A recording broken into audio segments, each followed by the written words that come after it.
This is the story of Adam and Eve. It's not just an old Sunday school lesson. It's an epic, psychological drama about paradise lost.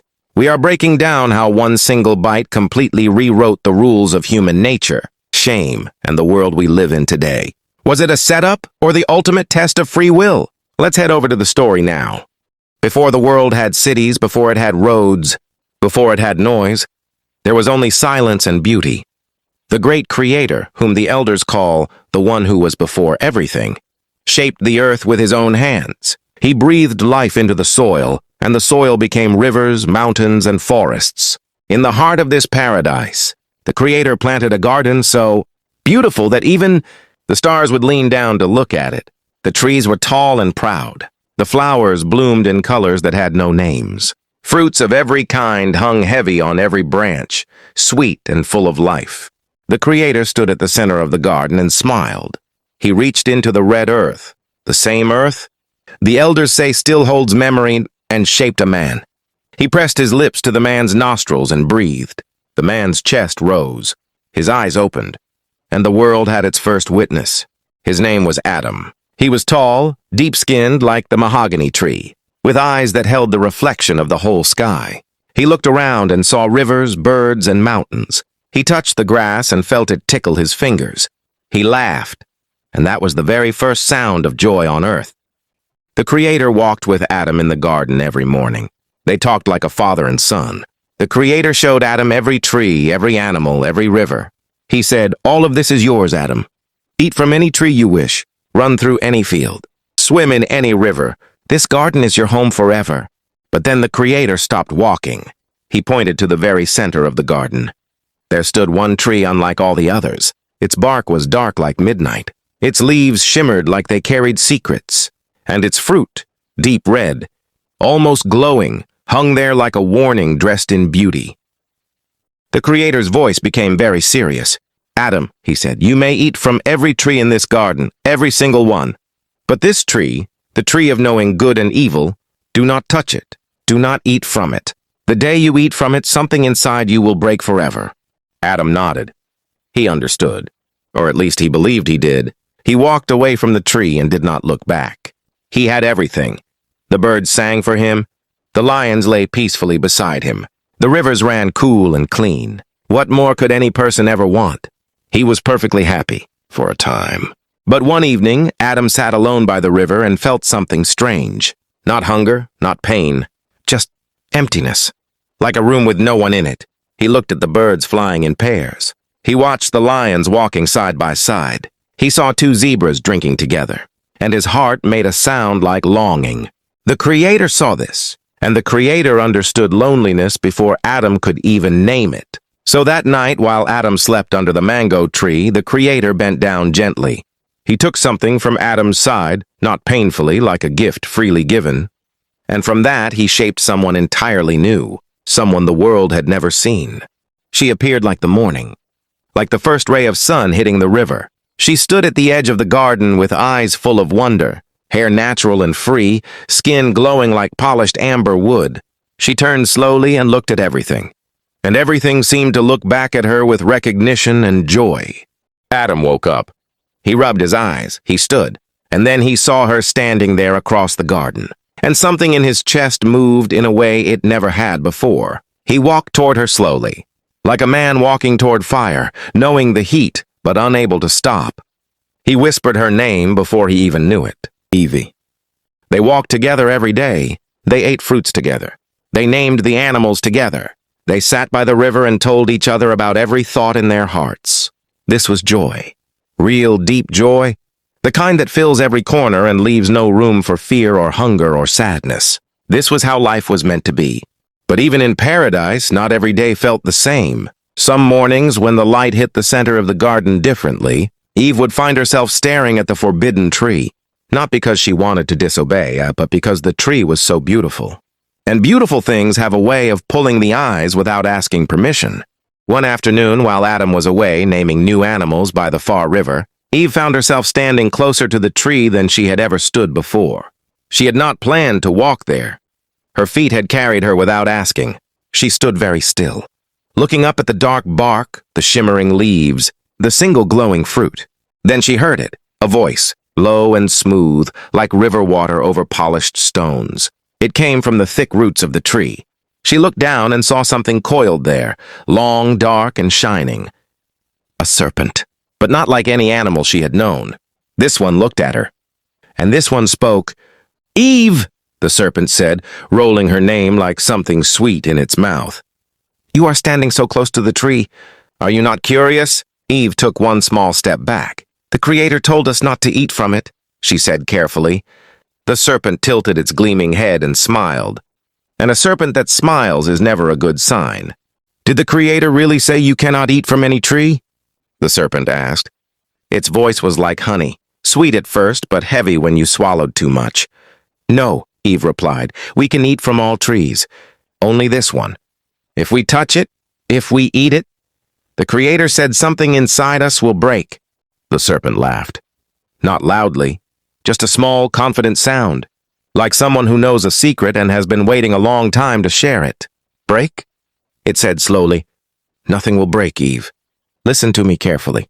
The Creator knows that if you eat from that tree, your eyes will open. You will become like Him." Eve's heart beat faster. "Like Him?" she whispered. The words unlocked something in her.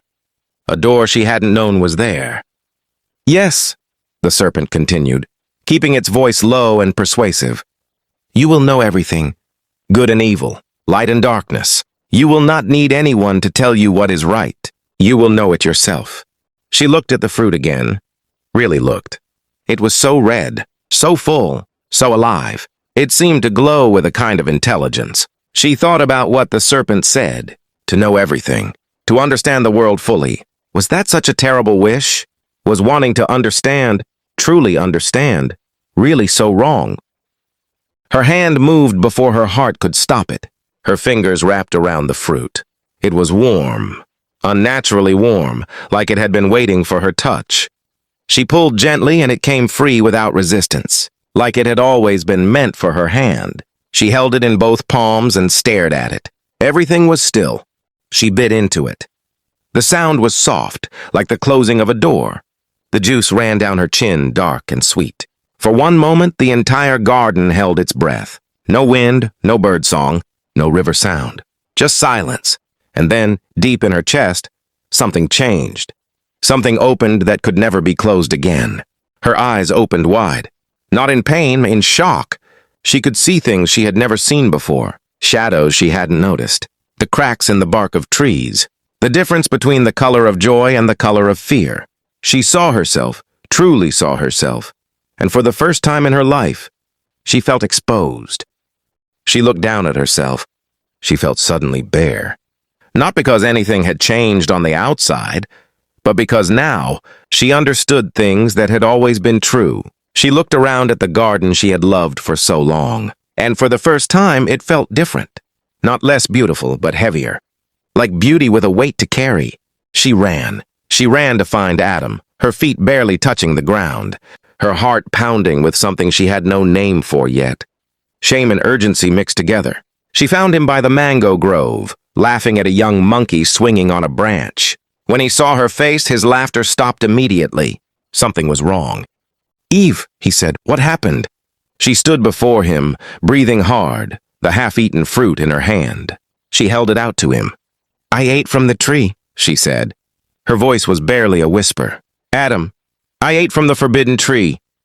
The monkey above them went silent. Even the trees seemed to lean in and listen. Adam stared at the fruit in her hand. His mind moved in every direction at once. He knew what she had done. He knew what the Creator had said. He knew this was the moment, the crossroads, the point, where the path splits and one road cannot lead back to the other. He knew all of this, and still, he took the fruit from her hand.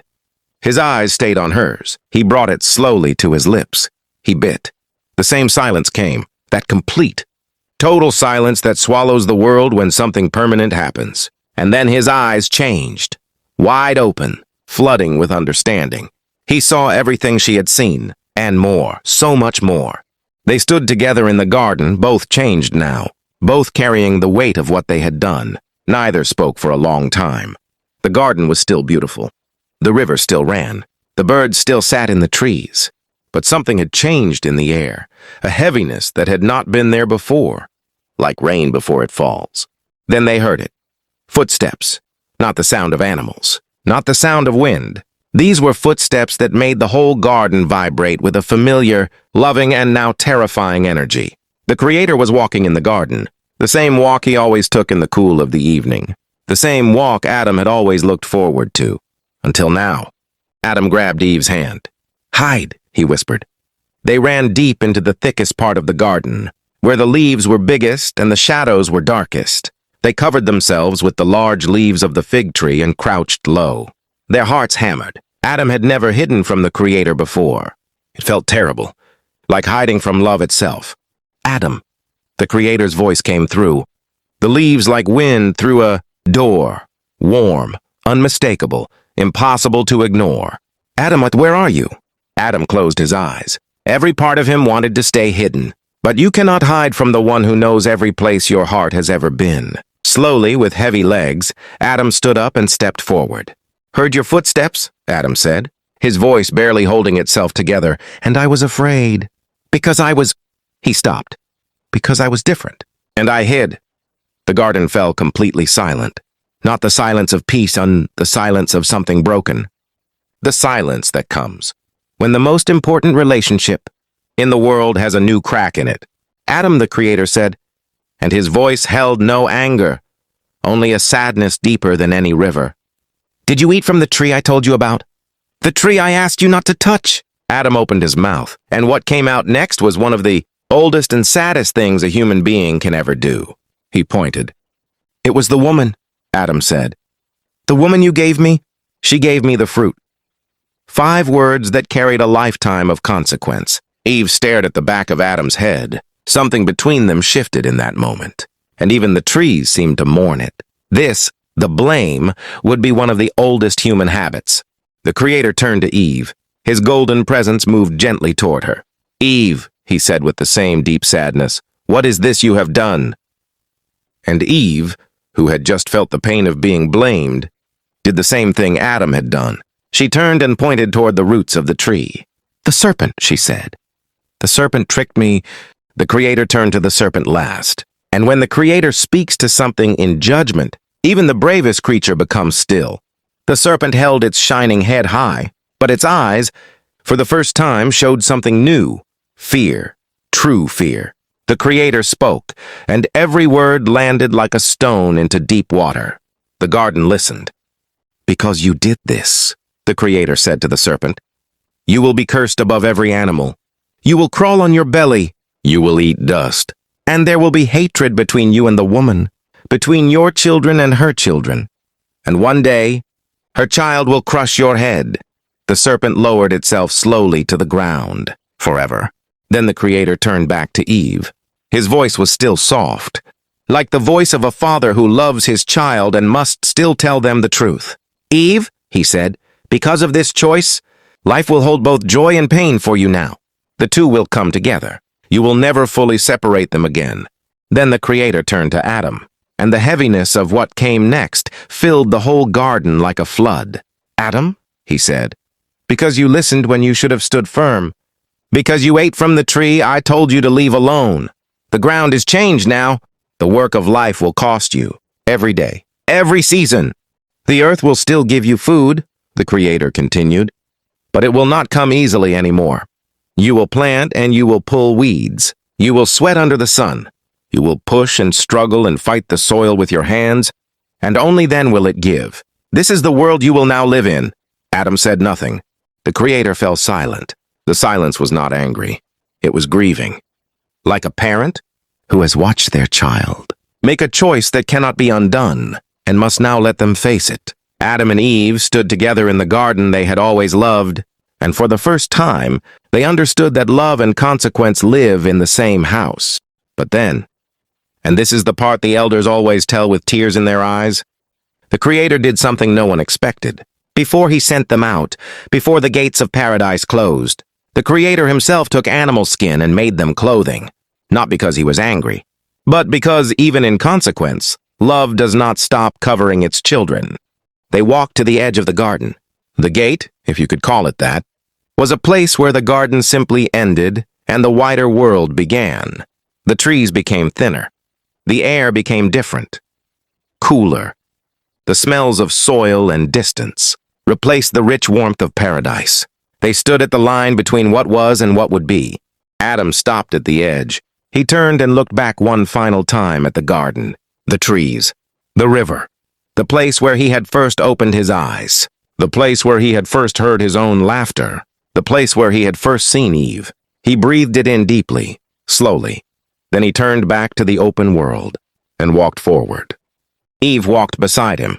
She did not look back. Not because she did not love the garden, but because she understood something in that moment that Adam was still learning. The path only moves in one direction. What is done is done. What matters now is not where you came from, but what you carry forward and what you choose to build. The world outside the garden was not cruel. It was simply real. It had rain and drought. It had morning and night. It had hard soil that sometimes grew flowers and sometimes grew thorns. It asked something of them, effort, patience, courage. And slowly, day by day, Adam and Eve learned to give it what it asked, and the world responded. They had children.